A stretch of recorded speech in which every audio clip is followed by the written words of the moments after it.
Hey everybody, I'm Ricky Widmer. And I'm Johnny Karlic. And today we're talking Batman here on the Rick and Johnny podcast. Matt Reeves, the director. What do we think? Stay tuned right now. But Johnny, we're going to move on into Batman. And I almost wore my Batman shirt today, the one that I like that has like, it's kind of slashy slightly and disappointed has you the didn't. armor. Well, we're talking Power Rangers later. We are. You're right. You're right. I didn't wear anything. My childhood really went out. You're kind of wearing the what is that, last Shield? Yeah, it's Is that Shield. Shield? It pertains to Agents of Shield. Yeah, you know. We're gonna be talking Marvel at the end. See, we coordinate, but we're talking Batman. The reason why we're talking Batman is because before, I think it was 2 weeks ago. Yes. We're like, oh, the podcast. Oh my God, Ben Affleck. He walked away. He's not going to be directed. Well, he's not going to be directing. He's still going to be in the Batman, which will be the solo Batman film that we get. But holy shit, Ben Affleck officially not going to direct it. And I was thinking, great, on the podcast we can talk about what other directors, who would we like to see. Well, they beat us to the punch. I think it was Friday. Matt Reeves. Recently, yeah. Matt Reeves was announced he will be directing The Batman, and if you don't know who he is, he directed Cloverfield, he directed Dawn of the Planet of the Apes, and directed War of the Planet of the Apes. Well, directing that last one, because it's in post-production right now. I believe he wrote War of the Planet of the Apes. Yes. He directed and wrote that one. He also wrote and directed Let Me In, which is a horror film that I had never heard of. And it was one of those where I'm like, it's a horror film. I'm not really into that side of the movie industry. Interesting for a horror film. I don't know how I feel about it unless I go and see it. And for me, it's funny. We talked about your favorite hero to start the podcast. We're talking about my favorite hero, second on the podcast. And to me, I feel like the first thing, it's one of those things when I saw this. First, I want to talk about the Ben Affleck leaving. Because I feel like we got to talk about him walking away before we can talk about Reeves coming in. And when I heard, hey, you know what? Ben Affleck is not going to direct, but he is staying on as Batman. My first thought was, oh, thank God he's still going to be Batman. Oh, definitely agree. Oh, thank God. Like him as Bruce Wayne, him as Batman.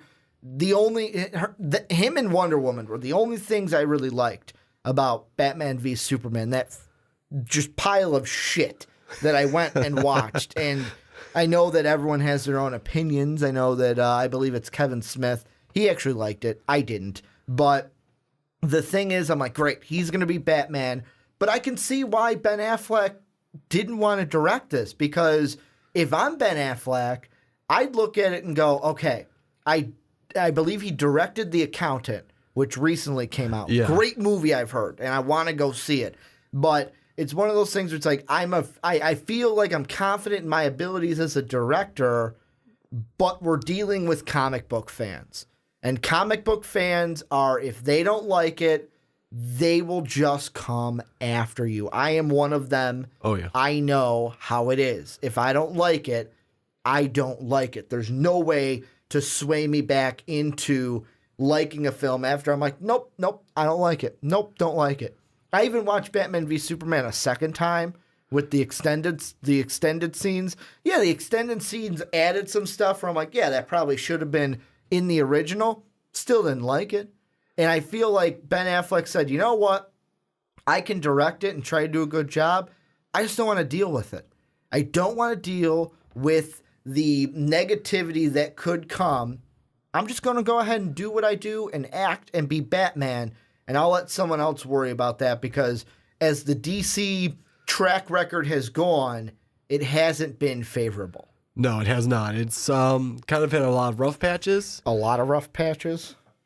All the rough patches. We've hit all the rough patches. We've hit every single rough patch? We've hit all the rough patches in the DC universe if it's me. And it pains me. You mean in the DCCU, the most recent of the DC? It pains me because I'm a DC guy. I'm DC, you're Marvel. Yes, no, I completely agree. It pains me that you are winning. There's not really a winner or a loser, but your movies are better than mine, Johnny. I mean, when we got the backing of Disney, it does help a lot. Yeah, the mega corporation. Yeah, that's true. But I agree with you. They they have had a lot of rough patches, or as you said, all the rough patches. All the rough patches.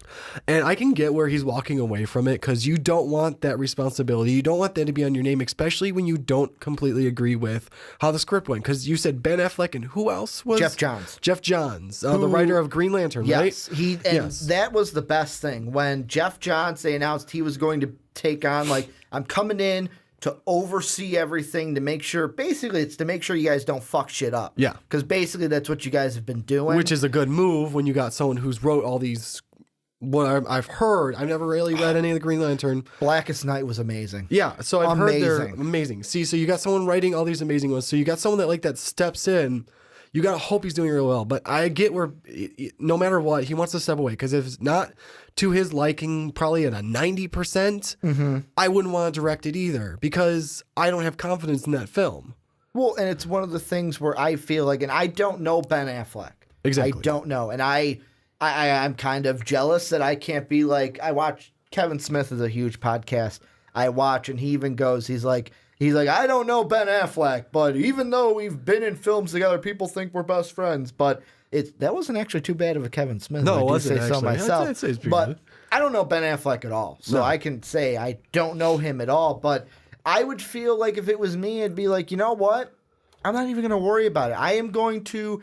It's kind of like I'm going to relate it to sports because I'm a little bit of a sports guy. For it. If you're a quarterback and you're winning every game, and people are liking what you're doing, you don't want to lose. Exactly. So why would you direct something and lose? That's what this is. If people like The Accountant, people have liked other things that you have directed. Argo was amazing. Why the hell would you direct something to take an L? And that's what I feel like Ben Affleck was like, fuck it, I'll just be Batman. Man of Steel, I didn't think it was too bad.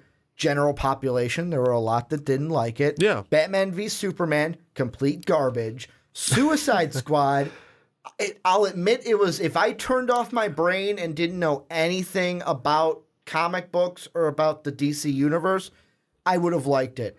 However, I do know things about the DC universe, and although Harley Quinn was amazing and I loved Margot Robbie as Harley Quinn, the Joker sucked. I felt it was DC's way of copying Guardians of the Galaxy and saying, here's a soundtrack you should buy.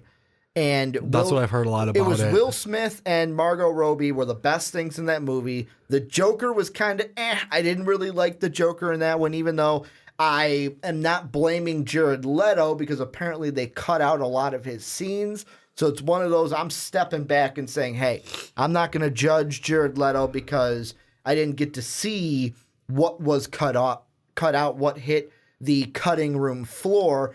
But Suicide Squad I wasn't really excited about. Then Jeff Johns comes on and I'm like, you know what? Now I'm coming in open mind. Wonder Woman is going to be my first kind of, this is what we get to see. See how it goes. Yeah, because she's going to be the one that gets that film that... She's the next one. Exactly. She's the one that's going to be the new beta test, I guess. And I'm glad you said beta test because the thing that I'm worried about is Jeff Johns, and it says here on Wikipedia that he is listed as a screenwriter, but he didn't come in right away. He came in kind of mid-process. Yeah. So there might be things where even if I don't like Wonder Woman 110%, I might give DC, I'm not going to give him a pass, but it's one of those where I won't be as critical as Batman v Superman because at least I know Jeff Johns is on there. Wonder Woman's my beta test. Justice League better be hitting it right out of the park. Better hope so. It has to. Otherwise, I mean, we're going to have to see at that point what DCU is going to do. Well, because it's this year we're going to have June, we have Wonder Woman. November, we've got Justice League. Yes. Then the next 4 after that is Aquaman, Shazam, Cyborg. And then they have a Green Lantern Corps movie. Which should be exciting. I hope they do better than the first one. That one's 2020. It's interesting. We have Aquaman.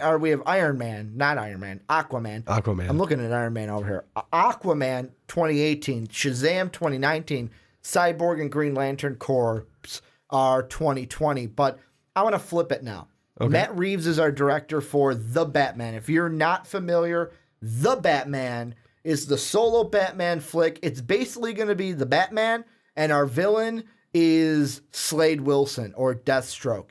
And it's great. To me, loved it. You get Ben Affleck as Batman. You get Marshall's best friend from How I Met Your Mother as Slade Wilson. Like, I look at him and go, holy shit, that's Slade He does look like that is what Slade you think Wilson. of what Slade Wilson will look like. Especially when he, like, fucking jack him up a little bit. You get him to work out a little bit more. He's going to look like Slade Wilson. And plus, he's got a personality, which, I mean, Slade Wilson, a little rough exterior, but Deathstroke does have some lines in there that he can quip back and forth. And the first thing I think about when Matt Reeves comes in, he's now our director. I look at Cloverfield. I rewatch the trailer for Cloverfield, and you kind of look at, to me, the camera style and the kind of scene that they set up. Very dark, very ominous. That's the word I'm looking for. And basically, that's what it is. You have a monster at night. It's very dark. It's just, and to me, I look at that kind of palette and I go, okay, if they take that and put it with maybe the storytelling from Dawn of Planet of the Apes, and I know the big thing with Dawn of the Planet of the Apes that everyone liked was the CGI. Oh, yeah, it was amazing. Apes. If he can bring what he did with the story of Planet of the Apes and mix it with that kind of palette of Cloverfield, we could get a good Batman film. I think so too, and not just that. The palette kind of goes along with what you're talking about with Cloverfield. It's darker, it's grittier. That's Batman with Dawn of the Planet of the Apes, because it's like everything's raining, everything's dark. It's just ominous because of what's going on. So and that's Gotham. Exactly. So it's going to play into it so well. I don't think the sun never shines in Gotham. I don't think it's constant rain. Constant rain. It's constant rain. It's constant overcast, clouds. Darkness. The smog or the smeog, if we're talking Lord of the Rings. But I look at it and I think my first reaction was, okay, how is this going to be? And then I looked at it and went, okay, I don't have to panic. Am I nervous? Fuck yeah. Everything for the DCU or the extended universe, I'm nervous. Oh, I don't blame you, just because we have to wait and see what happens with Wonder Woman. It's like watching a bad sports team, which I've done most of my life until this last year. I'm watching a bad sports team. Johnny's watching a constant Super Bowl champion each and every year in Marvel. Yes. And it pains me. It pains me. It hurts me inside. But I think that Matt Reeves will do a good, like, I don't want to jump the gun and say, yes, he will do a good job. I think it's a smart choice. Right now, I'm going to say it's a smart choice based on what we've seen with Cloverfield, the look of it, even the look, like you said, of Dawn of the Planet of the Apes and the directing there. It has potential. I agree. That's what I'll leave it up to. It has potential. Let's hope that the storyline's good. Let's hope that he can work with whatever storylines he's given in order to make it the Batman film that we're all looking for. In Jeff Johns, we trust. We have to trust that Jeff Johns will save the DC extended universe. But before we move on, anything with the Batman that we missed out on? Let me ask you this. Okay. Do you think it's going to be the film that we deserve, not the one we need? I think it's going to be the one we deserve. I think it is. Well, it's kind of hard because it is the one we need. We need Batman to kind of save this universe. But yeah, I think it is going to be the one we deserve. But the thing with Batman, this is, I know you're going with a joke there, but it sparked something in my head. I'm glad I did that. I don't want this film, because there's no release date set. There's nothing set for it. Yeah. I don't want people to look at it and instantly compare it to the Dark Knight trilogy, because it's a separate thing now. We're kind of cutting that universe a little bit. Like everyone loved the Dark Knight. I did too. I mean, everyone loved just the movie The Dark Knight, not just the trilogy. The Dark Knight. It was a good trilogy. It was a good movie. I can't argue with that at all. People now hold Batman movies up to that standard, and this is something totally different. It's in a different universe, and that's really my only big fear when it comes to any Batman movie, but this Batman movie, because it's the next one that we will see. This is where you guys come in. Let us know down below in the comment section, what are your guys' reactions to this? What do you think about Matt Reeves coming on? What did you think about Ben Affleck walking away from the director's chair with Batman? What are your expectations for the Batman? I'm a little nervous, but I'm optimistic, and I can see the potential that this movie can have, and I'm curious to see what you guys think. I hope you guys enjoyed this video from the Rick and Johnny podcast. Make sure to click the video right over there to keep watching the MVP action. And Batman.